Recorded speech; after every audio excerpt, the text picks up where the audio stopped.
फिर इन्होंने मुझे ये कहा कि वो दिल्ली की फर्म है, वो दिल्ली के लिए ब्लैक लिस्ट है, हरियाणा के लिए नहीं है। तो मैंने भी यहाँ पता करवाया था, तो बोला कि ब्लैक लिस्टेड फर्म चाहे दिल्ली में हो कहीं भी हो, भारत सरकार का उसने अगर भाई नहीं किया, कुछ भी आरोप लगे हैं, ब्लैक लिस्टेड हुई है तो पूरे देश के लिए ही हो। मेले से 5 दिन पहले इन्होंने उसी फर्म को दे दिया, तो मैंने ब्लैक लिस्टेड फर्म को दे दिया। मैंने इनसे तब भी पूछा तो बोले कि ये वीसी साहब भी ले सकते हैं, हम कुछ नहीं। फिर उनको बताया कि ये फर्म ब्लैक लिस्टेड है, दिल्ली भारत सरकार में ब्लैक लिस्टेड हो चुकी है फर्म, आप इससे कार्य नहीं करवा सकते। तो सर जिस कंपनी से पिछले साल जो काम करवाया गया था वो कंपनी ब्लैक लिस्टेड थी? बिल्कुल सर, वो ब्लैक लिस्टेड फर्म है, मेरे पास इसका सबूत। हिसार में लगने वाला कृषि मेला विवादों के अंदर आ चुका है। नमस्कार, मैं हूं काशनापा, आप देख रहे हैं आपकी खबर। और हिसार के अंदर जो है एक कृषि मेला लगने वाला था जिसके अंदर एक बड़ा विवाद हो गया है। जी हाँ, क्या है वो विवाद, वो जानने की कोशिश करते हैं।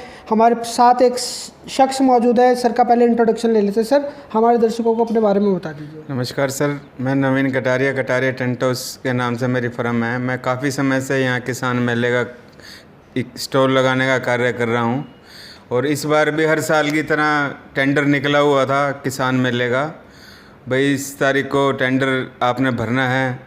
तो मैं उनके लिंक में ही था, डॉक्टर साहब के जो वहाँ इंचार्ज हैं। तो बाद में मैं टेंडर के लिए चक्कर लगा ही रहा था, उन्होंने मुझे पता चला कि वहाँ उन्होंने बताया कि आचार संहिता लग गई इलेक्शन की। सर मैं आपको काटना चाहूँगा। जब आप क्योंकि अगर कोई टेंडर छूटता है तो अखबारों में आता है, आप अखबार देखकर ऑफिस में पहुँचे और वहाँ आपको कहा गया कि आचार संहिता लग चुकी है? हाँ जी, हाँ जी, ये अखबारों में भी विज्ञापन आया हुआ था और ऑनलाइन भी टेंडर लगा हुआ था। फिर उसके बाद क्या हुआ जब आपको कहा कि अखबारों के अंदर तो जो है, तो जैसे डेट इनकी फाइनल थी कि आपने इस तारीख को देना है कोटेशन, तो मैं कोटेशन लेके गया तो इन्होंने लेने से मना कर दिया कि आचार संहिता लग गई, हम टेंडर नहीं करेंगे। भाई ऊपर से हमें मना हो गया टेंडर लेने की। तो फिर मैंने पूछा कि आप कैसे करोगे, फिर किसान मेला लगेगा नहीं लगेगा? तो उन्होंने कहा भी हम विचार कर रहे हैं। मैंने 4-5 चक्कर लगाए, वहाँ पे डॉक्टर साहब से भी मिला। तो फिर उन्होंने कहा जी अभी हम विचार कर रहे हैं। फिर इन्होंने ये कहा कि हम इलेक्शन की वजह से टेंडर नहीं खोलेंगे, हम उसी फर्म को देंगे जिसने भाई लास्ट मेले में काम किया था। अच्छा, यानी कि जिसने पिछली बार कृषि मेले के अंदर जो है टेंट लगाया था उसी कंपनी को टेंडर देंगे? कंपनी को देंगे, हम टेंडर नहीं लेंगे, वो अपना आपसे नहीं लेंगे हम कोई भी कोटेशन। और मैंने फिर उनको बताया कि ये फर्म ब्लैक लिस्टेड है, दिल्ली भारत सरकार में ब्लैक लिस्टेड हो चुकी है फर्म, आप इससे कार्य नहीं करवा सकते। तो सर जिस कंपनी से पिछले साल जो काम करवाया गया था वो कंपनी ब्लैक लिस्टेड थी? बिल्कुल सर, वो ब्लैक लिस्टेड फर्म है, मेरे पास इसका सबूत भी है। और वो मैंने बाकायदा कंप्लेंट दी, फिर मैंने डायरेक्टर साहब को, डायरेक्टर बलवान जी, उनको मैंने कंप्लेंट की, भाई ये सबूत है मेरे पास, ये फर्म ब्लैक लिस्टेड है, भाई इससे कार्य ना करवाया जाए।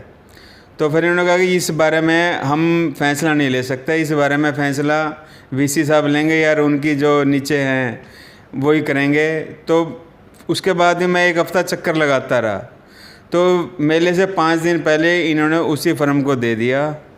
तो मैंने ब्लैक लिस्टेड फर्म को दे दिया। मैंने इनसे तब भी पूछा तो बोले कि ये वीसी साहब भी ले सकते हैं, हम कुछ नहीं कर सकते इसमें। तो दोस्तों, कृषि मेला जो लगने वाला है उसके अंदर उसके ऊपर जो है गंभीर आरोप लग रहे हैं। एक ब्लैक लिस्टेड कंपनी को जो है कहीं ना कहीं आर्थिक तौर पे खुद को फ़ायदा पहुंचाने के लिए लगता है इस तरह से कदम उठाया गया। क्या लगता है, क्या आर्थिक रूप से खुद को फ़ायदा उठाने के लिए किया गया ये कदम है? हो सकता है जी, क्योंकि ऐसा है अगर ब्लैक लिस्टेड जो फर्म है उससे तो कोई भी नहीं करवा सकता जी ऐसे, क्योंकि ये ब्लैक लिस्ट होने का भैया तो है नहीं। कि इन्होंने मुझे ये कहा कि वो दिल्ली की फर्म है, वो दिल्ली के लिए ब्लैक लिस्ट है, हरियाणा के लिए नहीं है। तो मैंने भी यहाँ पता करवाया था, तो बोला कि ब्लैक लिस्टेड फर्म चाहे दिल्ली में हो कहीं भी हो, भारत सरकार का उसने अगर भाई नहीं किया, कुछ भी आरोप लगे हैं, ब्लैक लिस्टेड हुई है तो पूरे देश के लिए ही होती है वो। तो चलिए सर, अब मेरे को ये बताइए, जो कंपनी ब्लैक लिस्टेड थी आपने अधिकारियों को बताया, फिर उसके बाद क्या हुआ? उसके बाद कोई कार्रवाई नहीं हुई जी, इन्होंने तो उसी फर्म को ही दे दिया मेरे बार बार कहने के बावजूद भी। तो सर मेरे को ये बताइए, क्या अब आप इस विषय को लेकर कहीं पे शिकायत देने वाले हैं?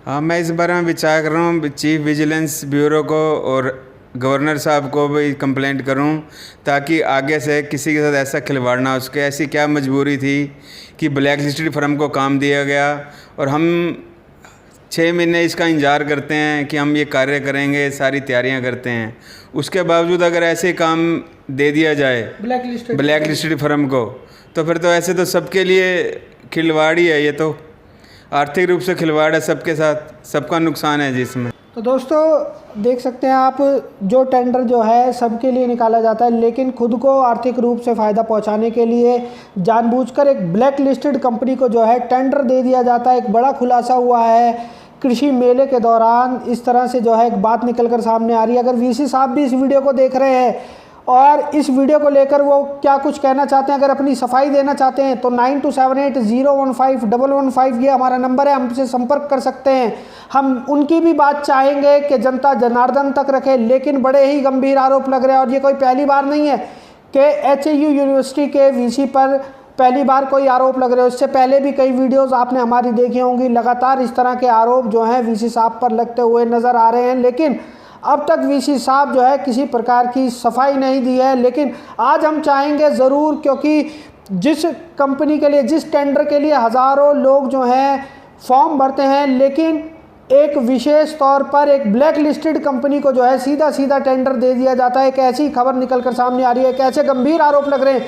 तो हम ज़रूर चाहेंगे कि वीसी साहब इस मामले का संज्ञान लें और अपनी सफाई में क्या कुछ कहना चाहते हैं हमारे को वो बता सकते हैं। उनकी भी बात हम जनता जनार्दन तक रखना चाहते हैं। वैसे आप अगर HAU से हो तो आप वीसी साहब को लेकर क्या कुछ मानते हैं, किस प्रकार से उनके द्वारा जो है इस संस्थान में कार्य किए जा रहे हैं, कमेंट सेक्शन में मुझे आकाश नापा को ज़रूर बताना।